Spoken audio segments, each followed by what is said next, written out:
What's going on, everybody? Fall in, at attention. You are locked into another episode of the Husker Army podcast, brought to you by the great folks right over here at HAP Sports Network. And of course, everybody over at the fan page on Facebook, the Husker Army fan page. Make sure to check them out. Become a member if you get the chance. Roughly like 39,500 members. It keeps growing daily. So it's great conversations, great people, nothing but Husker fans and Husker talk. Not necessarily just football either.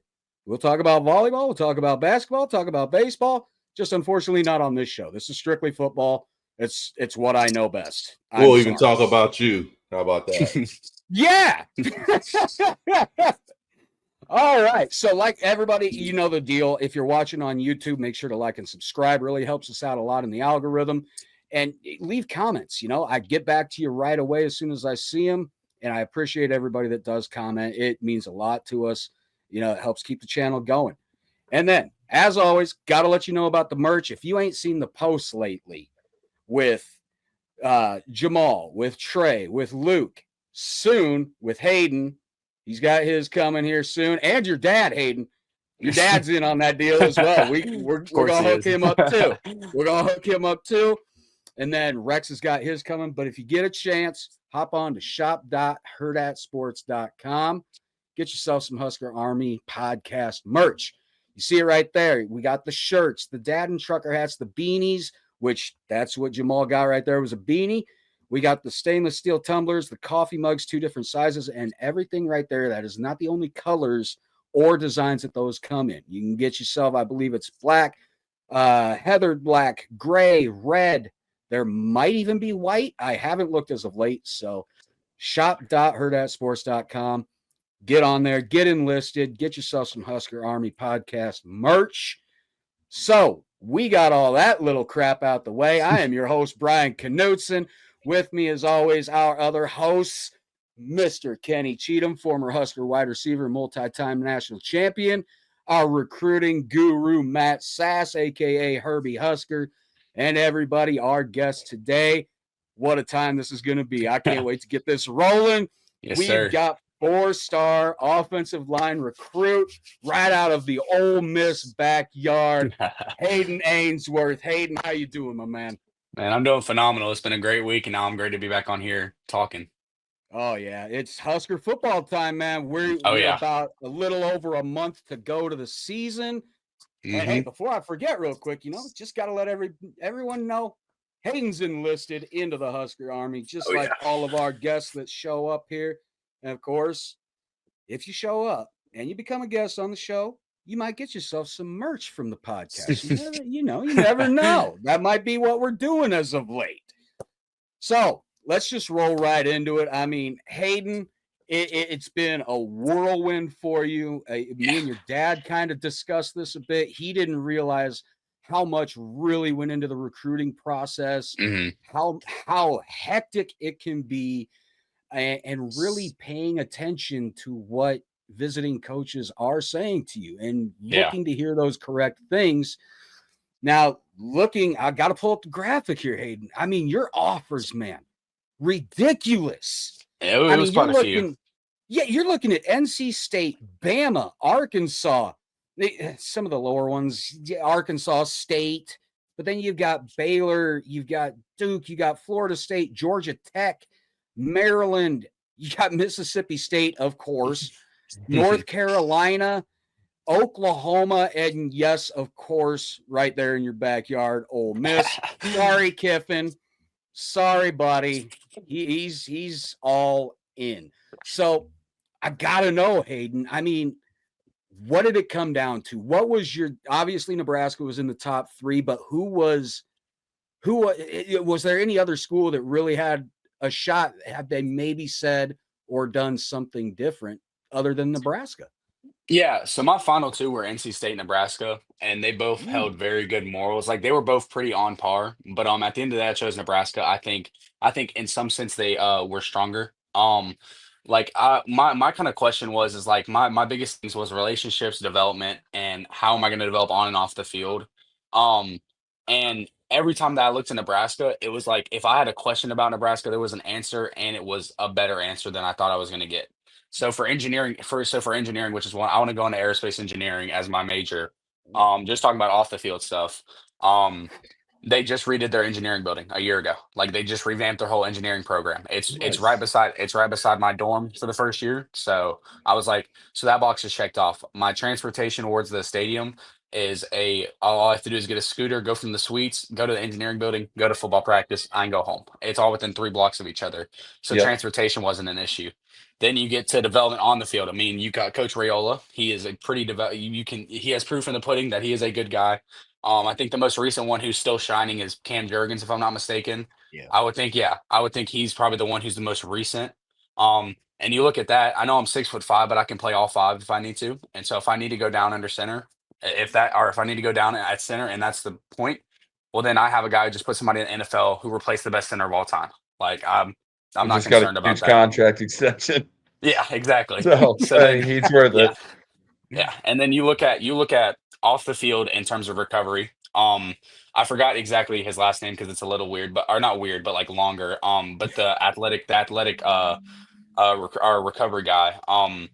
The recovery center there is phenomenal. There was some stuff there that I've never seen before. And that obviously that wasn't like swaying my opinion that much, but like the fact that they're introducing new technology and putting stuff into the program that like I've never seen before, the nutrition and stuff like that. I've never had that much food on a visit from only the team organization. Like their whole OV was on Flick, which is their meal plan which is NFL grade. Yes. Yeah, they're phenomenal. Every food that I had was from them, and it felt like I was just eating at a restaurant. So yeah, my thing was with Nebraska was like, and it was nothing against other schools, and I made that known to those schools. It was like it was nothing y'all didn't do wrong. It was what Nebraska did so much right. It was like anytime I had a question relating NIL on the field, off the field, my faith related. I mean, they got Coach Brown, he's the best FCA coordinator. Yes. Overall, yeah, he's the best in the nation. Yeah. I talked to him and he is a phenomenal guy. I was like, at any point in time, if I have a question that needs to be answered, Nebraska had the right answer for it. And Coach Rule made that known. Coach Donnie made that known. Coach Brown made that known. Anybody on the support staff or anything like that, like it was pretty apparent to me that like there was no real con to my decision there. Wow. And see, I'm kind of hearing the same thing then, not just from what you're saying, from Rex, Trey, Luke. It really sounds like this coaching staff, I mean, pardon the language, they got their shit together. Yeah, they're on point. They're all on the same page. There you go, Matt. So, and that helps, right? That helps a lot. Yeah. It's huge. Yeah, like they're not. Said, Hayden, getting all those questions answered that you have, and it may not be an answer from the same guy, but they have somebody that can answer that burning question you may have. Yeah. And then you look even further into it. I mean, you got they're doing community service events every day. Yeah. So like it's in every aspect, like to build a good man of life. Like I think Nebraska checks all those boxes. And like obviously football is what I want to pursue. I want to be in the NFL. I want to be the best player on the field. But at the end of the day, that's not always going to be the case. And I know that. So like if there's ever a time where football is done, I know that Nebraska is going to develop me so much more than just kicking and sliding and run blocking than just that. Like they're going to help me out. They're going to help me so much more. You will be prepared for life after football. Yeah. That's for sure. That's one thing I have noticed as far as this program, as it's evolved and come along over the years. And not only that, but especially since Coach Rule and his staff have been there, it really seems like things finally feel back to the norm. Now, now, Kenny, don't we still lead the country in academic All-Americans too? Yes, we do. Yeah. I have a picture of that actually. I mean, they sent me a graphic of it. Pretty impressive. I think y'all are leading by like 40. Yeah. Oh wow. Yeah. Wow. I think it's 108 to like 67 or something like that against y'all in Stanford. I think that's what it is. Yep. It's a big drop off. Yep. And then you look at all the tweets when everybody wants to give Husker fans crap that knowledge is spelled with an N. Okay, cool. Yeah. But we just got the most academic All-Americans in the country. Yeah. That's why it's spelled with an N. Now, Kenny, like I was just talking with Hayden here, we've got a coaching staff where it seems like everybody's finally on the same page, and we know from recent past hasn't quite been the case. Now, when you played here, you had that luxury. You had a dedicated coaching staff. You had an established coaching staff. There was almost no coach that was let go year after year. If I'm not mistaken, Kenny, you had the same coaches your entire career here. Am I correct? Except for maybe 2 or 3.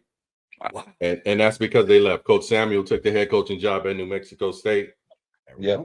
Coach Steele had taken a head coaching job at Baylor. Mm. And it was stuff like that. So it wasn't. Yeah, it was earned. And outside of Coach Osborne retiring, but all those coaches had already been there for 20, 30 10 years. plus years. I think the newest coach that had the least tenure by the time I got there, believe it or not, was TG, Coach Gill. What? So remember, Coach Gill had the least seniority at that time? Coach Brown got there at maybe 85, 86. Because I remember he had Dana Brinson and all those guys. So you remember Coach Darlington was there, Coach McBride was there. All those Coach Young, all those coaches were there. So it was the same coaches who have been there years and years. So that met also as a part of an expectation. You didn't have someone that just dropping in trying to set these expectations of something they have no knowledge about. So and they wouldn't even get the job if they're not all about exactly what Osborne wanted. Right. So it was go ahead, man. I'm sorry, brother. Go ahead. No, just saying, I mean, like that's how you build the way that Osborne did. It's you got the job because you fall right in line with everyone else here, and it's going to stay like that. There's no ifs, ands, or buts. That's why he was so successful from 70 until 97. I mean, that's hard to do. Now, Kenny, one thing I wanted you to kind of touch on with Hayden here is, and Hayden, one thing I wanted to quickly ask you: how much of the tradition of the Nebraska pipeline have you been privy to or have been told about thus far? So the reason Nebraska also was a peak of interest was I have family who lives up there and stuff like that. So I know a little bit. I know a little bit about it, but I'm not super. Honestly, I'm just gonna be honest. They weren't the team I rooted for whenever I was younger. I'm just gonna keep it 100. I was a Bama fan. Yeah, that's okay. Bama. Yeah. So I don't know. I'm not super well versed in all of Nebraska's history. I know quite a bit about right now, but about like the last probably 4 or 5 years. But besides that, I need a little bit of work on it. All right. Now here's where I want you to shine, Kenny. I just, you don't have to give the entire rundown of it, but just an explanation to Hayden as to the tradition of the Nebraska pipeline. I'll sum it up in a couple of words: vicious, nasty, mean, and pretty much the leaders of the offense. A lot of times people thought it was the quarterback or the running back or these other positions, but it was that interior line that's where it starts. That set the tone for how we were going to put the pass to people. And that's what's expected in Nebraska's offensive line. That's what we want to see. And it's just, how can I say this? If you were a Nebraska lineman, we need to get the respect back that was there for so many years, that when you were a Nebraska lineman, you were automatically respected by the other team going up against them. Yeah. Because they knew what was coming. There wasn't, hey, we're going to go in here and bully these guys in the Crimson, in Nebraska. No, we're going to have to play our A game, or we're going to get, in the words they love to use, dominated for 4 quarters and destroyed, and walk out here with our heads low and our tails dragging the ground because we just got to put to it. So, I mean, come on. Uyghur telling defensive linemen the exact play that they're going to run, and all they have to do is stop it, and they couldn't stop it. Yeah. He told them, hey, we're coming right over you. All you got to do is stop it, and they couldn't do it. That's just, it's another way for them to get motivation for the game that they're playing, because I'm guessing they almost got bored. Yeah, that's what it sounds like.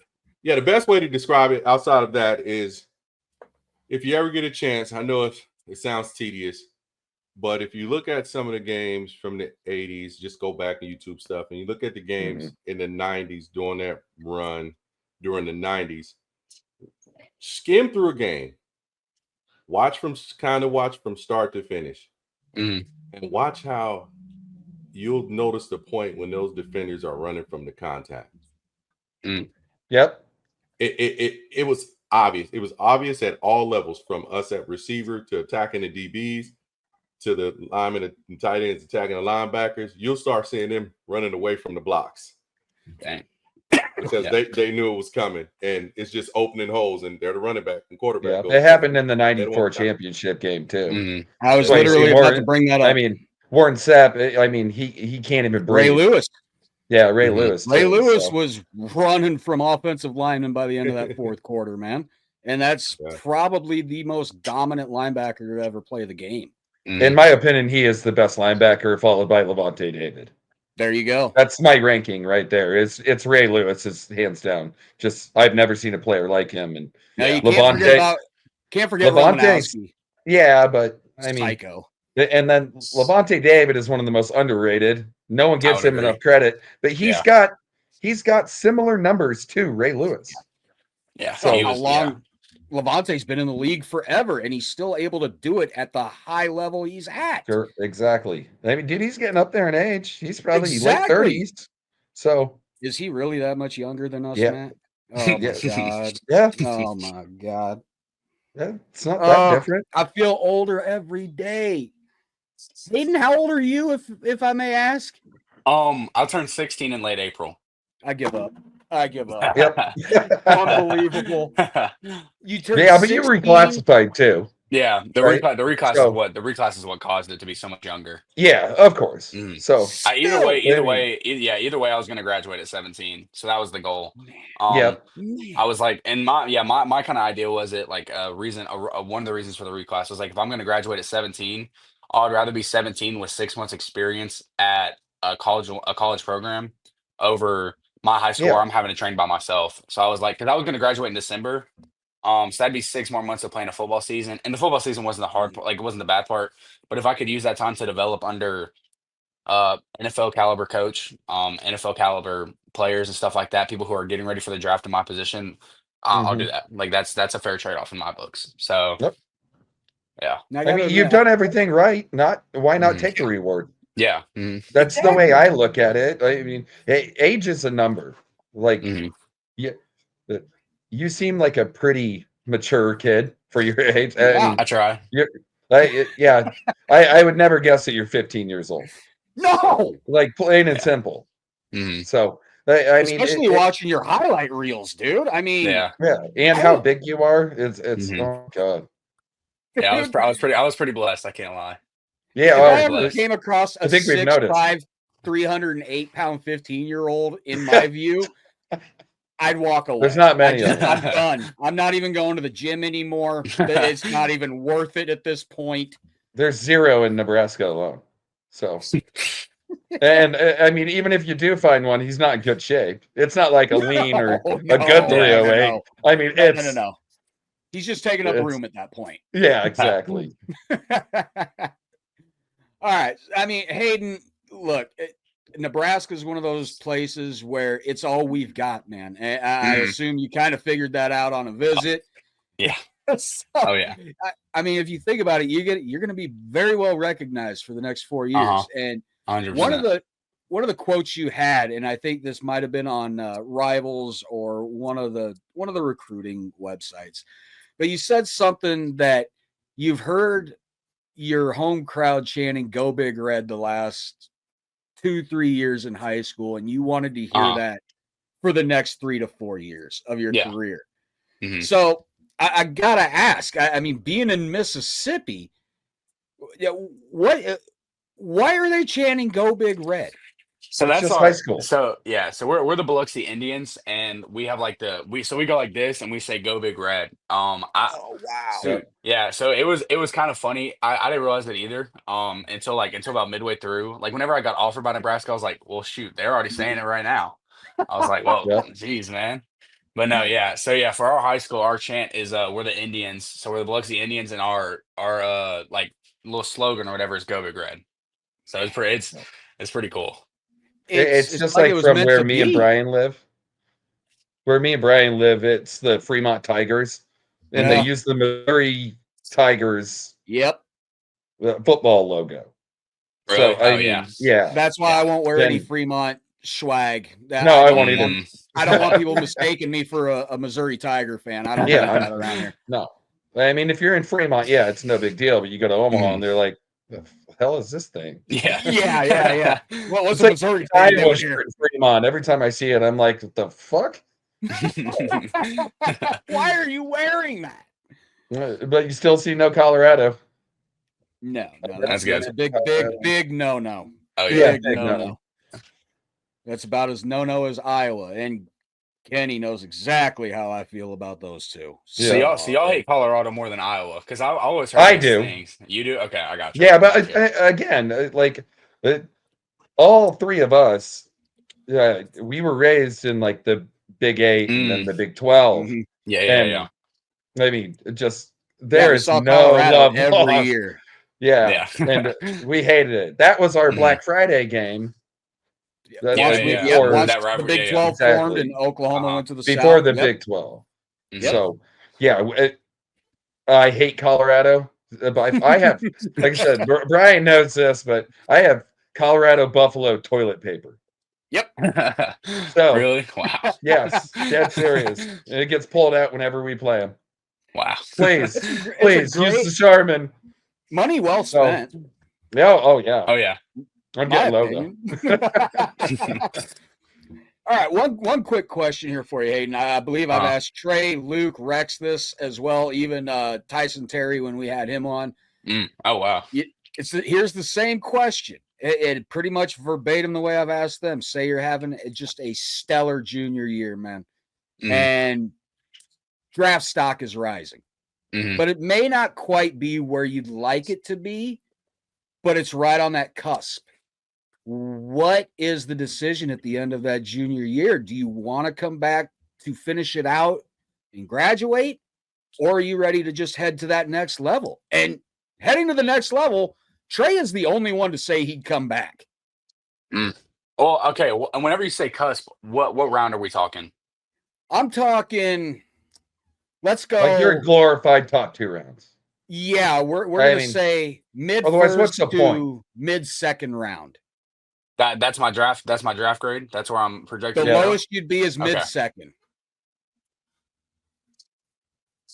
Honestly, I think that question would be better answered 2 years into my experience at Nebraska, because I would say I can look at afar, like I can see Coach Donnie's coaching from afar, but until I'm in that room, either getting flamed by him or getting praised by him, and I'm knowing how good I'm doing against it, then at that point I could give that answer. Because I mean, if I'm a mid first round, objectively I'd probably go just right now. But until that question be answered, because I mean, what if I get there and I still don't know how to pick up like what the schemes are? Like if I can't recognize something and a general manager or a coach looks at me and they're like, well, you missed all our questions. Well, shoot. Well, then I'm not going to be good in the NFL just yet, and I'll go back with Donnie and we'll get that under wraps. So yeah, I'd say if you come back to me in 2 years, maybe I can give an answer as a definitive one. Well, I'm going to put that in the schedule now. 2 years from about now, we're going to have you back on. I'm going to get a hold of Keith Mann at the university. At least Donnie though seems like he's like an adult in the room, where he's going to give you his honest feedback about absolutely everything. It's very like even if you are like the mid second round pick, but he wants you to come back for another year because he knows that you can work on this. I mean, a list. I think he's a coach that's going to be blunt and be like, listen, okay, you're ready, but there's still some stuff you can work on. I can definitely see that, even just from seeing him only a couple of times. Like, that, like going into that film room, like on the OV, we asked like the O linemen specifically questions, and they were very, like, honestly the most honest ones I've ever met. Like, genuinely, they were like, if we ever ask like, what do y'all do your free time? Fishing. They're not like, oh yeah, we go to parties and stuff. They're like, we go fish. Like it's just how they kind of roll there. And though they were kind of saying the same thing about Donnie. Like Donnie's the exact same way. if you're in the weight room and you did something stupid, he's gonna call you out for it, but he's not gonna just put you into the ground about it. He's not gonna bash you. Yeah. Like he said, like there's been multiple times where like Donnie's gone on to them, and then after Donnie realized even he messed up because he saw the play differently, and then came in to apologize. Like it's just like a respect thing. It's a blunt respect, and I think that's So like if he's looking at me and saying like honestly, hey, you got to work on your kicks from your left side. You're not versatile enough. I'm coming back for another year and I'm playing. Like that's just kind of end of discussion in my books. Man, the way you guys, not just you, Hayden, but the commits we've had on, just this past month. Mm-hmm. I mean, everything you guys are saying about this coaching staff. You all talk the same. Yes, it's just your attitude that changes. Yeah, it's everything you hear. It's awesome. Mm-hmm. I love because it's not just the coaches wanting the players to take accountability and fixing any mistakes they may have. The coaches are setting themselves to the same standard. Yeah. Oh yeah. 100%. Yeah. And I think that with previous staff. Yeah. I think that falls under rule a little bit. Because he talked to us at one point, literally just as like almost as a person and like what they'd have to offer. And he was honest. Like he was very, very straightforward. And I was like, I even mentioned it in my video that they made for me. I think it's on my Insta. It might not be. I think it's on my Twitter. Yeah, it is on your Twitter. Yeah, about the video that they made for me on my OV. Like, I even mentioned that. Like, it was such a deep, not even deep conversation, but it was just truthful. Like, it was so truthful. And so I know, like in meetings and stuff, that's exactly what's getting conveyed, and it's obviously trickling down to players. Because if players are having the guts to say that they're only fishing for their fun time, and people are still committing there, because like, shoot, I live in South Mississippi, I'm right on the water, but I don't fish a whole lot. But like, if that's what they're finding enjoyable up there, and they're not saying like, oh yeah, we're going to clubs and stuff on the weekends, like we're partying and stuff like that, and they're just like, yeah, we went fishing. Well, shoot, there's got to be there's something a little bit different about not only the O-line but that coaching staff. Yeah, you might get in some duck hunting too when you get here, man. Mm-hmm. Like I'm gonna go hunting. Yeah, I mean, straight up, honesty. There's plenty of places. Mm-hmm. I've never been the outdoorsman type. I'm not one to go camping. I'm not big into hunting or fishing. Mm-hmm. But man, if those are things you're into, this is definitely a state to be at if you like to do it. For duck, pheasant's a little low in recent years, but you got South Dakota that's really close, and that's some of the most phenomenal pheasant hunting. If you like pheasant, that's what I like hunting. So, gotcha. All right. Now a little off topic, down the road from the football aspect of it. During your OV here, I mean, did you get to check out any local eateries or restaurants or anything like that? Shoot, so dude, that OV was stacked. Like like I said, every time we ate was under Flick. I believe. Besides breakfast, I think breakfast was just by like a catering company, I believe. But yeah, we got some coffee from down at the farmers market. There was a coffee shop set up. It was really good. We got coffee from there. The breakfast there was phenomenal. If that was Flick, it was phenomenal breakfast. That was incredible. But yeah, so I saw quite a bit of downtown. Obviously I lived up in Nebraska before I moved down here, over in Papillion. So I already knew a good bit about Lincoln, but I didn't really go downtown. I went to the stadium, and that was about it. So yeah, looking at downtown and stuff, I know a lot of places down there now. I only ate at like an ice cream shop with some of my friends from Nebraska. I spent a night with them hanging out. But food wise, shoot, I've got to get better. I got to get some more knowledge about it because I did not get many places knocked off. Well, yeah, you probably know about like Runza or Valentino's. Yeah. There you go. Yeah, Valentino's and Runza. Yeah, I love those places. Well, I've got to say it. You got to check out Muchachos. Muchachos, okay. It's so good. Okay. Yeah, the owner, Chris, you go in there, and if you're a Husker football player or just even a Husker in athletics, and you get in good with him, you'd probably get a meal named right after you. Wow. Oh, yeah, that's sick. Oh, yeah, there's plenty of them there. Emmett Johnson's got one named after him, and I was the one fool at a Mexican restaurant to order a bacon cheeseburger. Hey, I have an old guy moment right now. Oh, bring it. Bring it. What in the hell is Flick? Well, okay. Yeah. So Flick is like, so the NFL, I think like Flick is like an NFL catering, like a group that makes food for NFL teams. And so Nebraska's the only team in the college football scene to have Flick as their nutrition station. So at the training table, Yeah, so at the training table, One of Flick is them. like, yeah. Well, there's multiple. No, I mean, Nebraska uses Flick, but I also know that they have their own private chefs on Oh staff. Oh yeah. So So Flick is the only, yeah, they're the only college team with like the actual Flick, like one who of comes them, down and yeah. Wow.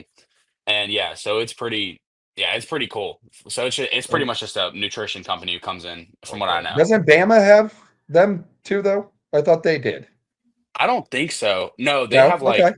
I'm pretty, because I mean, obviously I've been to Bama a few times. Trying to remember looking at their nutrition place. I don't think so. I think they're their own independent thing. I could be wrong about that, Okay. but I'm pretty Yeah, sure. I'm not sure either. So. I don't think that was really an old man moment, Kenny. I really don't, because up until he said it about being in the NFL, it wasn't hitting me either. To me, I thought maybe it was like the already prepped meals that you can order from always, what is it, Forever Fresh or Always Fresh? Yeah, whatever the hell that's called. That's what I was thinking it was at first. And then when you talked about it being in the NFL, I was like, oh, I have heard of it. Geez. I thought it was some type of damn Uber person transporting food. The only reason I even know what that is because me and we watch a lot of like Master Chef and they're like Hell's Kitchen, stuff like that. Well, one of the final contestants, I can't remember the girl's name, but she's now like the private head chef for my favorite NFL team, the Indianapolis Colts. But they also use Flick. Yeah. So that's the only reason I even know anything about that. Like I'm 43. Like I don't know what that crap is. I want to eat it, but dude, it's really good. Yeah. But it's I mean, really good. Yeah. You brought it up here, Hayden. Cooking, so you visited Alabama a couple times. There's something that's I've always wondered, and I can get it from the horse's mouth right here. How do their facilities compare to Nebraska's new facilities? And you can be 100% honest, because if I had to think about it, I'd be surprised if theirs wasn't just a tad bit better than ours, just due to their revenue and the success they've had for like the last decade. So I'll say this about Bama, and I respect it about Bama, and I think Rule's going to do the same thing. Is like they work with what sticks, and they're very heavy on that. So like they've explained it to me. They have 3 fields. They rotate them each every like month or so. So they don't like, it's just kind of how they do it. 3 practice fields. So their weight room, I would say Nebraska. I'd say maybe locker room. I would still give to Bama. I like Bama's locker room a lot, but I'd say besides that, Nebraska's got them beat. I think in every other one. I would say. It's close. Also, another doc about Bama, not doc, but like Bama's facility by itself. Like you have to drive to the stadium. That's like so. That's kind of so they have locker rooms inside the stadium and at the training facility. But yeah, I would say in terms of Nebraska weight room, it doesn't compare. I would say Nebraska's new one. I don't know who beats it in the nation, honestly. That adjustable ramp and stuff like that, I haven't seen anybody else have that. I've been on 25-ish visits, like just overall.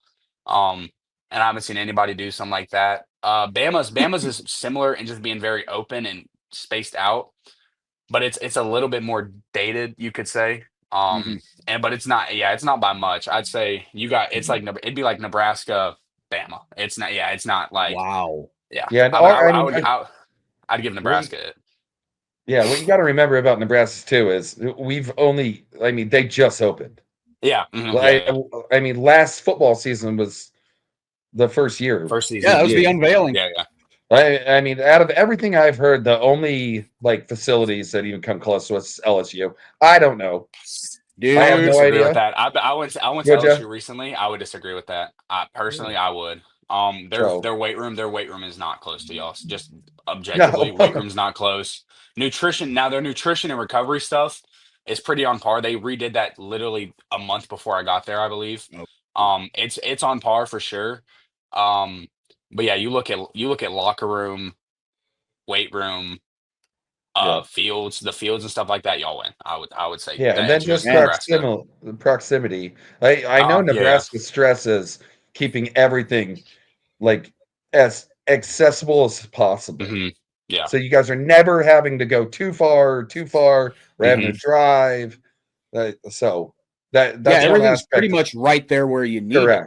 Oh yeah, it's pretty apparent too. Like for my freshman year, because you have to say those like suites or whatever they're called, the dorm rooms. Yeah. I'm genuinely like, I looked at it from the stadium. We went up to the top.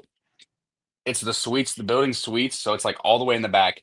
All I would do is go out the front door, take a right, take another right. I'm at my engineering building, go down the street one more block. I'm at the practice facility. So damn, my whole life during the school year can be within 3 blocks of each other. And it's not, and that's, I feel like that's the same for everybody. Everything is like, right. It's almost built around the stadium. It seems like there's a lot of you stuff. guys are go ahead, Aiden. I was gonna say there's a lot of stuff, like at least for football players, like a lot of like I think business, I think is decently close to it, which I know a lot of people go into business stuff like that.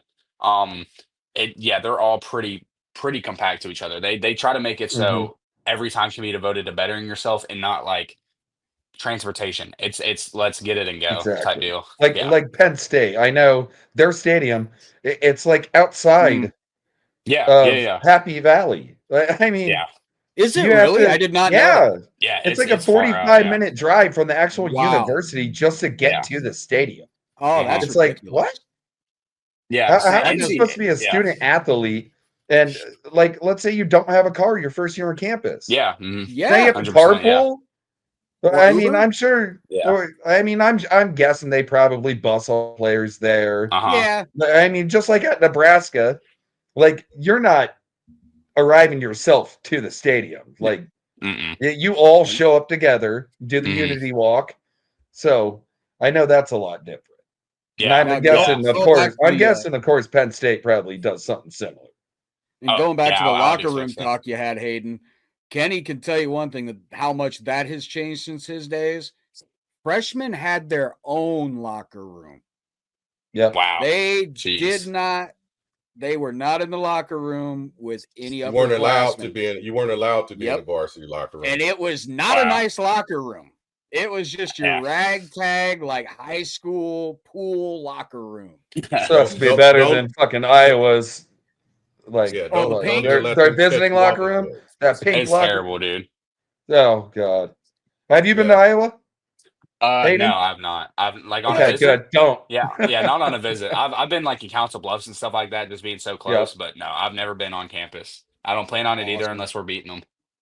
You said it perfectly. That's the answer I want. Hey, we got a lot of Iowa Hawkeyes in the NFL that always talk shit about Nebraska, and I know it's they're time on Twitter too. Yeah, it's time we put their foot on their throat. I mean, like George Kittle for the 49ers.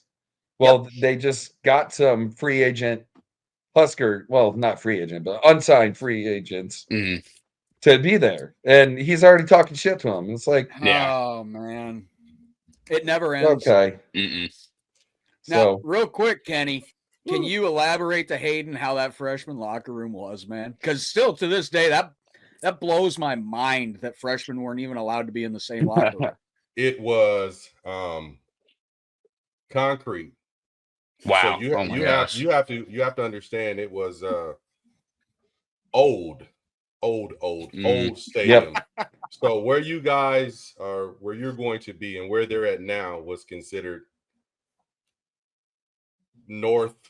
It was the old part of the stadium. Yeah. So where the visiting team comes out now was our part of the stadium. Yep. That was our locker room. So it was the old, you had a bench in there in each of the rows. You had the old lockers. The toilets were all side by side, nothing in between, with toilet paper in between each one. The urinals was a 1930s, 40s, 50s prison style. It was just a trough that went against the whole wall with drain holes in between, and the water just rolled down a little thing consistently. So what the fans' bathroom looks like. Yeah. It's still the same. Prison style. For the fans, So it was the water was sporadic as far as when someone flushed or turned on the shower, there was a massive yell of heads up, which means you step back out of the water because you either could have got scalded or you could have been frozen to death. Wow. And that's the 70s plumbing. I mean, probably even earlier than that. Yeah, you had to use one ply, I'm sure. And point blank period, you did not walk in the varsity locker room. Wow. It was not you earned that. You didn't just go in there and have a place to sit in there with the people who's playing. If they caught you walking through there, you were gonna get it. It's like, so we snuck through there to get to meetings, to go through one of the side doors to go up the stairs, because of the elevator. Even if the elevator was full, if they saw you going through there and someone was in there, you were gonna get it. So you earned that. So it made a lot of us want to get up out of the dungeon, as we used to call it, because I'm like, nah, I'm not gonna be down here, bro, and freeze and get treated bad. I don't even think my clothes are dried away. What's going on? But in those days, how many freshmen were like starting? That's you know true. what I mean? Yeah. I mean, like offensive linemen in those days, Hayden, if you don't know this, like you didn't start until you were a junior or a senior. Yeah. I mean, just you had to get bigger, faster, everything. I mean, you were developed for 3 years before you even stepped foot. But I mean, the depth we had too was just that's why there was never a drop off. Exactly. Somebody got injured, the next man up was just as conditioned and ready to go. And that's literally like the reason why they call it the pipeline. Because like sophomore, like you're not starting as a sophomore. You had to be a Will Shields to come in there and be that. Or like Riola's dad. Yeah. I mean, what did Wiegert start as a sophomore? I think he did. Probably Dominic started as a sophomore. He didn't start as a freshman. He redshirted, then he played sparingly his redshirt freshman year. Well, he played because that was my senior year. That was me going into Coach Soltis and saying, "Play this dude." Okay. Play this dude. Why what are we doing here? what are we doing here? I mean, because if everybody remember, that was the quarterbacks getting hurt. That was us a little banged up. That was our 9-4 year. That was our line. I hate to say it, was probably what it was. Our worst lines in my, of course, tenure there, period. But we were like, hey, I went in there and said, play this dude. What are we doing here? Yeah. He needs to be playing. He needs to be starting because this is what we need. And then so forth. And you see what happened. Or at least rotational. I mean, if he's ready, why? I mean, what's the holdup here? Right. Yeah. So, I mean, I know at the time it was about this is our 5 starters. This is who we're going to start. But I mean, fresh legs can never be wrong. If they're ready and there's no drop off, what's the difference? Right. Just a more youthful, energized offensive line. So that's the way I look. And that's why I'm so excited about this year in Nebraska's offensive line, because I mean, God, we probably have 10 kids that are more than capable to play. And that's talking to those guys, they're getting deeper again. Like I see depth starting to come back pretty apparently. You got Sam Sledge at center behind Justin. I know another tackle could be Grant Bricks. You have him. You have Gunnar, Rocco, and he's a redshirt freshman. Bricks is a redshirt freshman. And he was 43rd, I think, in the nation as his final ranking, something like that. Like the depth is coming back, and I think with this class having what is it 5 commits or 4? 4, right? Wait, 4, I think. Yeah, 4, yeah. 4 Waterman, me, Noel, and Puma. Okay. Yeah. With having 4 come in who all, at least I would say, I can play all 5. Rex seems in that same boat, and so does Claude. I know Leon's going to be inside. It's kind of been pretty set in stone. Yeah, at least that's what I've heard. But having 3 guys who can play all 5, then the depth that's coming in for spots that even need to be filled, or even spots that don't need to be filled. Like, it's gonna. I think that pipeline type of mentality. If Coach Raiola wants to keep recruiting at least 3+ every year, easily can come back. Very, very as long as we can hold them. Yeah. So I mean, with the transfer market now, it's just who was it? Who was it? 2? Has it been 2 total transfers out? And they was all skill positions. It wasn't anybody on the offensive line. It's been phenomenally amazing. Yeah. And that's pretty shown too. Like, I think there's a reason why. And like, you could go into a long depth about Coach Donnie and stuff like that, but like he teaches uniquely, but he also teaches you pro ready. Like, obviously it's a pro style offense, but he teaches you for the pros because he has that experience. And that shows. Those guys don't leave and they don't plan on it, because I think they're all kind of cut from the same mold. Like everybody there had the same philosophy. It didn't matter who you were, what you looked like. Everybody kind of had the same idea in mind. Like they all wanted to go fishing. Like that type of unity type of deal. It wasn't like some people were off doing certain things, some people weren't. Like they all were kind of on board with each other. Yeah, they're close knit. Yeah, exactly. And don't so, they like, eat at Donnie's house like once a week? They're over at Coach's houses often. Mm-hmm. Like, so yeah, like that depth and that pipeline type of mentality for even not even O-line, but like you can put that agenda towards quarterbacks too. I saw it this weekend when Devlin Raiola had his youth camp, and he had. Yeah, I mean, he didn't ask any of the players to show up, and then he had like 20 of them. Yeah, they just showed up. Like, the people who play at Nebraska love Nebraska, I think, and you kind of have to, because that is what Nebraska is. You can just like give an example, geography wise, you look at Miami. Well, you've got other things going on in Miami. So if you just want to go to Miami just to be in Miami, you can go to Miami. But like that was another selling point for me, was like whenever you look out at top of the stadium at Lincoln, you see a whole lot of grass in front of you.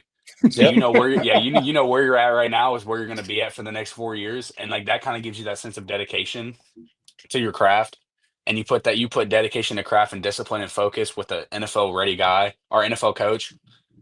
I'd say it's hard at least not to progress pretty extensively. Yeah, I agree. Instead of pretty much the same thing Rex said everywhere. Mm-hmm. So yeah, Rex pretty much said the same thing. You know, it's one of those places where, yeah, there's things to do. You could go out and do something every night of the week, but it's one of those places where it can also keep you focused.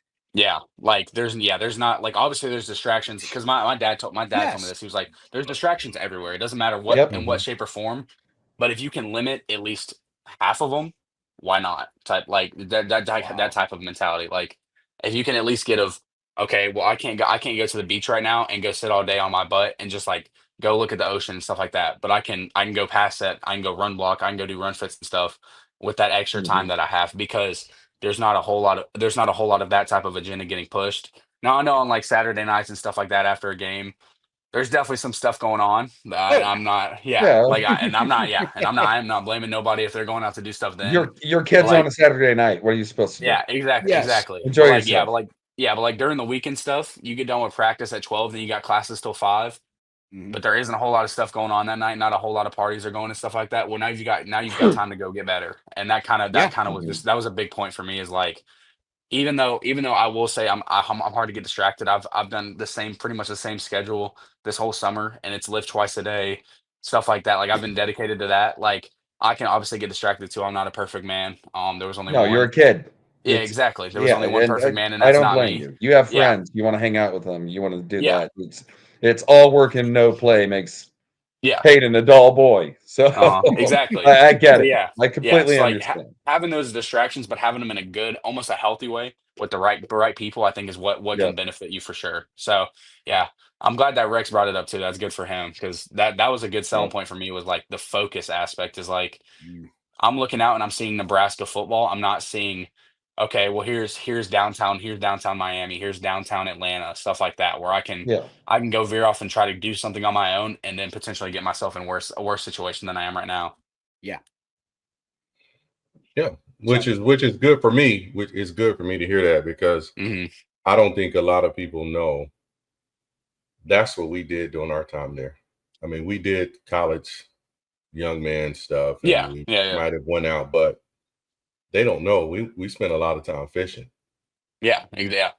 They have no idea that we spent a lot of time together. It was either us at each other's apartments, playing video games, shooting the breeze, fishing. Some of the guys would go hunt and fish. That was generally the lineman. Makes sense. I'm gonna keep it real. A lot of black dudes, we weren't going out there hunting. Nah, we're not doing that. We're not shooting birds or shooting nothing and shooting arrows. No, it's not happening. We're gonna go over here and get our license, and we're gonna go over here and go fishing, and we would be at the lake all day. Yeah, catch and release. Just sit. Are you talking the big lake that's right there in Lincoln? We used to go to home sometime. It was one that used to be southwest on the west west. One that was west. It was a big one that was down there. We went to and probably that big one, Matt. But we used to go to a lot of, and we just was sitting there and we would have our little license, sit there. Never like drove right down the highway to Wahoo and go to Wahoo. We went to Wahoo. We went everywhere. I think that's where Wahoo is huge. Yeah. We fished. Yeah, that's where we went. Yeah, we went to, where is that? Louisville, I think too. We went out there. In Louisville. Yeah, that's a good one. Or in Ashland. Yeah, we'd be out there fishing. Ashland's got a lot of. I guess they're more like man-made lakes, but yeah, we'd be minding our business fishing. Yeah. I'm a little biased on this one, Hayden, but if you guys, if you've gone to Wahoo to do your fishing, hey, Fremont's not much farther from there. It's like 20 minutes. Fishing here. So. Yeah, it's about 20 minutes farther. The Fremont State Wahoo. Lakes, yeah, it's nice. Yeah. I take my kids there to go swimming. So. Yeah. Fremont State Lakes would be a good place. Yeah. Once I get up there, at least whenever we have off time and stuff like that, I'll definitely be hitting up some of those spots because I'm getting into fishing a little bit more. Yeah, I want to. Yeah, we'll definitely come up there and check it out for sure. Oh yeah, when you do, man, we're gonna have to hang out. Trust me. Oh yeah, come on. I'm not a drinker anyway, so you ain't got to worry about any of that. Just hang out at the lakes, get a hell of a sunburn, and call it a day. Yes, sir. There's a restaurant inside the lakes that surprisingly their food is phenomenal. It's so good. They took away my favorite burger because of new owners, but what it is. I mean, how can you go wrong with a double bacon cheeseburger with a grilled chicken patty on top? Oh, that sounds really good. I mean, it's a burger like that, like that big, but that sounds really good. And they don't have it anymore, and it kind of it's kind of like KFC not having that. What was it? The double decker or whatever? The 2 pieces of chicken. Yeah. That was the best ever. That was the best. Yeah, that was one of the best. Yeah, no. Dude, I'm making homemade KFC bowls tonight for supper. Hey, I almost went to every KFC and burned them down when they did that. That chicken sandwich. That thing was delicious. Had the sauce in the middle with the bacon. Yes. And cheese. Yeah, that was it, man. No bread, just two white breast meats. You got cheese in the middle. You got bacon in the middle. Some sauce. Yep. It's an artery clogger in a bag, dude. They said it was so phenomenal because of cost. They said it was because of cost. I was so pissed. No, I'm still pissed about that. I'm not buying it. Still pissed before we go ahead and start winding it down, we're about the 53-minute mark almost. There's something I'm going to let the cat out of the bag for anybody that's still listening or watching. Hayden, you know this because you and I talked about this, and it's something we're going to put together. Probably end up being Sunday, August 17th, but we're going to have Hayden back on. We're going to have Rex back on. We're going to have Claude and Puma on. And then I believe, Hayden, you brought up one more other guy you'd like to have on. Who was that? Wasn't it Trey, if I'm not mistaken? I believe it was Trey. Oh, yeah. So if we can get the quarterback on with 3 offensive line commits, I mean, that's one of those things where I can step back and let you guys do all the talking. Yeah, that is what I'm looking forward to, really. Yeah, we'll just chime in every once in a while. Like, let's stir the pot a little bit more. I'll be over here, with the mouse just running graphics and things like that. I don't have anything to say. It's because, I think that's going to be a hell of an episode. We'll get you guys talking about more in depth of your guys' recruiting processes, maybe compare, what coaches may have said to you or the others, and just, I guess in no other way of saying it, making sure everything adds up. Yeah. And I can't wait. So that's going to be. My guess is you guys already talk probably on a regular basis, though. I'm sure you guys got to have a group text by now. Yeah, we got one on Instagram for Husker Nation. Yeah, we got one of them on Instagram that we got. I think all the O-line commits, if I'm not mistaken. And then I've texted Trey multiple times. And then I've got a couple more messages in Snapchat, stuff like that. Got it. Oh man! So now we just need a defensive line recruit. Dude, man, I was so. I can't believe we didn't get sound. But how do you blame him? Yeah, as soon as I saw the transfer to Texas, I was like, "Crap, we lost him." I was like, I knew as soon as what's his name, James Johnson, I think is his name. Yep. As soon as I saw he flipped to Texas, I was like, I saw the same thing. Now it's a blank check. Now it's a blank check for Georgia to write for him, essentially. Exactly. Like that's kind of the deal that they got into. And so I was like, I mean, what they've developed over the last since what's his name got there. Smart, Kirby Smart, yeah, Smart. Since he's been there, I mean, come on, the Eagles' entire defensive line is Georgia. It's Georgia and Bama. That's what makes it the Eagles right now. Like you can't even. That's what they recruit around, though. They build up their defensive line and go from there. Whereas Nebraska, we're trying to do the opposite, build our offensive line, and go from there. Yeah. So, and I understand. I get it. They're not giving up on him, though. No, coaching staff's not giving up. Yeah, I hope not, because he's rather find somebody that's his caliber. He's even if they're a 3-star. Like I don't. I'm starting to not give a shit. Sorry for my language about the rankings. The rankings just, like I said, we talked a little bit. No, it's just they're fucking very biased towards the sec. Yeah, very much. It just, in my honest opinion, and the new rankings that came out really pissed me off. Well, for me, for 26, and for 27. Yeah, for me, really it was like, it was just looking at it like objectively. We're in July right now. There's no major camps going on. 7-on-7 has ended. How are rankings changing right now? That's what kind of threw me off, was like, if we had rankings in June, which they do, that's whenever they release the first 27 top 10. Like, if we have rankings in June, how in the world are people getting dropped in July after that June ranking, if there's nothing going on? Because they're reviewing all their whatever from camps and the Rivals Tour, and then like the 7-on-7 tournaments, but it just seems like we get really biased. Like, why is this kid rated so high and he's going to Nebraska? So no, I guess he can't be that good. And it's like, no, stop. Yeah, that's what my hope is like for Claude, because I know he's still a 4-star and he's still in the top 100, if I believe, or is he 100 or 200? I think might be 200. I think he's right in between. Yeah. Is he? Yeah, So, but if it gets to a point where he starts dropping, then they're like, that's just at that point, like I feel terrible. It's already asinine. Like, it's already dropped. Trey Taylor's like he's murdered everything he's done, and they dropped him. Yeah, dominated at the Nebraska 7-on-7. I don't know if y'all watched that, but I was in person. Oh, I did. Yeah, he I don't miss stuff like that. Yeah, him and Ahmad Houston dominated that camp. He went. Oh yeah, my bad. Hudson. Yeah. But I saw. What do you have? 15 touchdowns in 3 games, dude. I think he had 15 touchdowns. The last game he at least had 3. 3 that I saw, and I was eating while watching. Like, it was ridiculous. And then you have, then he goes to the OT7 championships, and leads his team that on NFL Network. Yeah, on NFL Network, he's the one who made his team win that game. In my opinion, like win the games that they won, and he gets knocked. I don't understand that. Yeah. That's why I'm trying to pay like no stock into rankings anymore. I can fucking care less. That's why Kenny never does. Kenny don't pay attention to the stars or rankings or anything. Jeremiah Jones, who committed to us last season. Oh my gosh! Have you seen how big that dude is? He's gonna be. I'm telling. He was the one who led us during warmups. Like, so like showed us how they do warmups there. Dude, if he doesn't dominate in the rotation as a freshman, I'd be extremely shocked. He looks like a phenomenal ball player. And they had him rated as a 3-star. And he was a 4 before he committed. I remember like seeing stuff about it. Yeah, exactly. It was just like Fuck the rankings. I'm done dealing with it. In my opinion. I mean, they did the same thing with Riola when he flipped from Bama or from Georgia to Nebraska. Yeah, it's like, no, I'm done. Yeah, they had him as number 2 quarterback, and then they dropped it down to what, like number 6 or something? Yep. Yeah. It's like, no. It's a crock.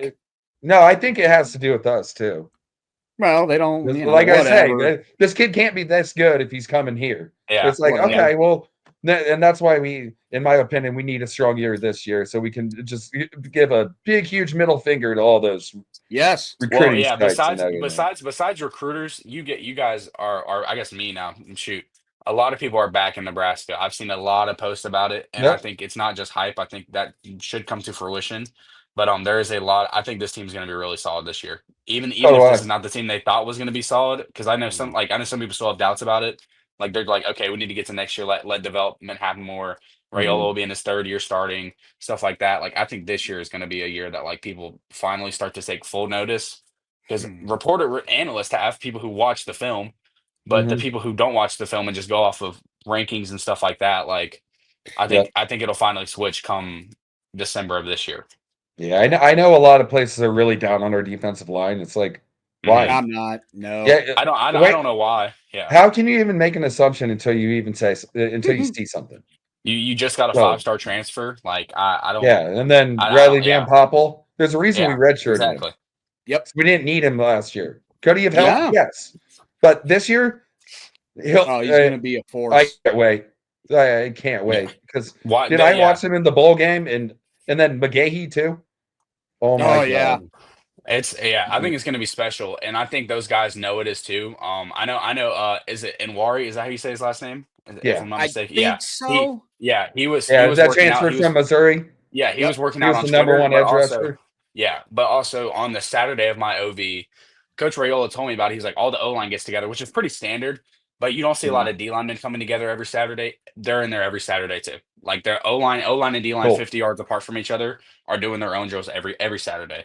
So I think I think inside the team they've taken notice, hey, like we know we're going to be good, even if others don't. And I think that narrative will switch come December, January time. Hopefully January time whenever they're competing for a national championship. That's my hope. All right, we're getting just to that hour mark. Hayden, I want to leave it off with this before we shut it down. If you had just one message you could give to the Husker Army, the Husker Nation, sound off, young man, what would it be?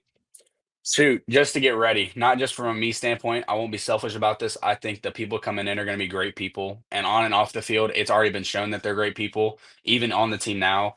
But if y'all give us a year and stuff and let these people come in who are coming in, off the field's going to excel, on the field's going to excel, and I think you give us by the time that we're done with our tenure, there should be a ring on all of our fingers. Nice. You heard it. You heard it, Husker Army, Husker Nation. That's straight from the horse's mouth right there, man. You guys, if y'all can't get behind that, what else can we do? Yeah. All right. So we'll go ahead and shut her down now. This has been an amazing hour for me. Yes, sir. Absolutely. Appreciate you coming on. This would be fun. Oh, 100%. I knew this would be a blast. Mm-hmm. So, as always, guys, if you're watching on YouTube, please make sure to like and subscribe. Really helps us out a lot. And as always, if you get the chance, check out the merch at shop.herdatsports.com. And yeah, it's been amazing. What an hour this has been. I can't wait for everybody to see this on Monday. Tomorrow is going to be awesome. So, yeah, that's it. We're going to shut her down right here. So, for myself, Bryan Knutzen, for our former Husker wide receiver, multi-time national champ, Kenny Cheatham, and, of course, our recruiting guru, Mr. Matt Sass, a.k.a. Herbie Husker, and our gracious guest today, everybody. That's right, throwing up the end sign already. 4-star offensive line commit out of Mississippi, straight out of Ole Miss's backyard, Hayden Ainsworth. Hayden, thank you so much for joining us, my man, and we can't wait to do this again. So, that's it. Husker Nation, Husker Army, you know what to do. At ease, you are all dismissed.